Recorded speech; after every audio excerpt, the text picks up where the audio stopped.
AP explains transfer of power under 25th Amendment. President Donald Trump announced early Friday on Twitter that he has been diagnosed with the coronavirus and he will spend several days at Walter Reed Medical Center for treatment and evaluation. The 25th Amendment provides some answers about how presidential power could be transferred, either temporarily or more permanently. Trump hasn't invoked the amendment in this case. In fact, the White House said he will continue to work from an office set up for him at the hospital. Here is some questions and answers about the amendment. Why was it passed?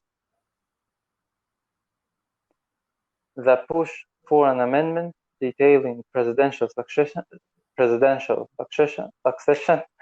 plans, yes, detailing presidential succession plans followed the assassination of President John F. Kennedy in 1963, President Lyndon B. Johnson in 1965 State of the Union promised to propose laws to ensure the necessary continuity of leadership should the president become disabled or die. The amendment was passed by Congress that year and ultimately ratified in 1967. Has it been invoked to transfer power before? Yes, presidents have temporarily relinquished power, but not all invoked the 25th Amendment. Previous transfers of power have generally been brief and happened when the president was undergoing a medical procedure. In 2002, President George W. Bush became the first to use the amendment Section 3 to temporarily transfer power to Vice President Dick Cheney while Bush was anesthetized for a colonoscopy.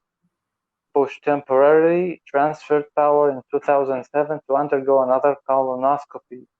What about Ronald Reagan? The 25th Amendment was never invoked after President Ronald Reagan was shot in 1981.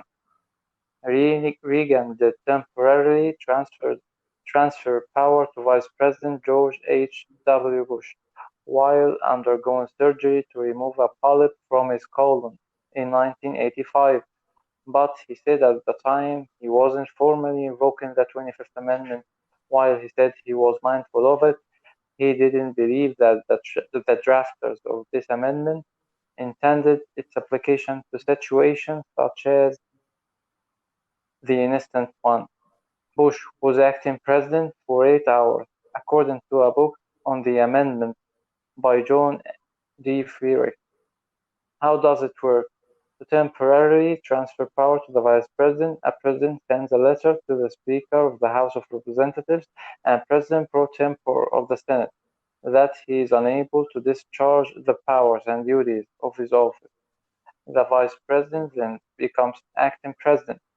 When the President is ready to resume authority, the President sends another letter that's spelled out in the amendment's Section 3. The next section of the amendment, Section 4, lays out what happens if the president becomes unable to discharge his duties but doesn't transfer power. In that case, the vice president and majority of the cabinet can declare the president unfit. They will then send a letter to the speaker and president pro tempore, saying so. The vice president then becomes acting president. If the president ultimately becomes ready to resume his duties, the president can send a letter saying so, but if the vice president and majority of the cabinet disagree, they can send a letter to Congress within 4 days. Congress will then have to vote. The president resumes his duties unless both houses of Congress, by a 2/3 vote, say he is not ready. The section has never been invoked. Mm-hmm. Okay. So me being American, I was actually in high school when Ronald Reagan got shot, and I remember them transferring the powers. I was a big fan of George Bush Sr. and Jr. I remember that transfer of power. It's really a very simple, quick situation. It's really not even newsworthy, to be honest with you. They'll just put a bleep on the news that the president's going in for a surgical procedure. He's under anesthesia. He's transferred his power. And that's basically, it's not a big deal. I mean, Ronald Reagan was shot, and it's not a big deal to transfer the power. I have never seen, and I'm 60, I have never seen where the vice president and the speaker of the House or the cabinet deemed the president unfit. I've never seen that in my life. And the article said it hasn't happened. It didn't happen before. Okay. Yeah. I read on Wikipedia about the 33 amendment, constitutional amendment. 27 of them was approved and ratified by the states. Mm-hmm. Two have failed, and the remaining four are still pending. They total 33. Mm-hmm. And they put in the article number 5 of the Constitution a two-step process to make an amendment, to make a constitutional amendment. First, the Congress should accept the amendment by a 2/3 vote after the amendment is properly proposed, properly presented.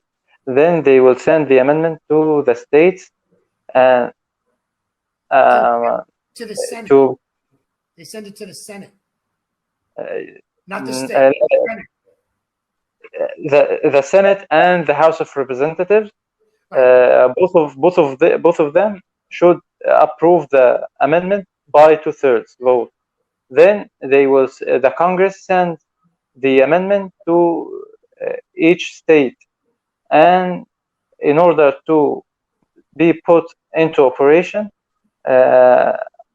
not less than 3/4 of the legislatures of all the U.S. states, it's nearly 3/4 equal 39 states.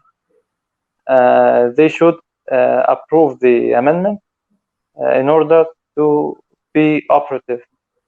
I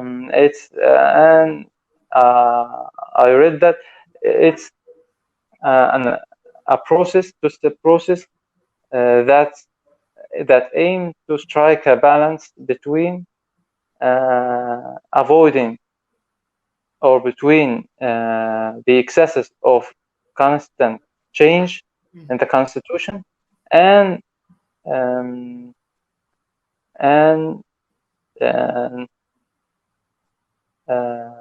the state of not changing at all. But understand that as this process is in place, if the current president, say he's a Democrat, doesn't have control of both the House and the Senate, that amendment's never going to pass because it's political. Right now, we have a Congress that's Democratic and a Senate that's Republican. They can put all the amendments they want under Donald Trump. Nothing's going to pass because the Congress will never vote in favor of the president. They never do.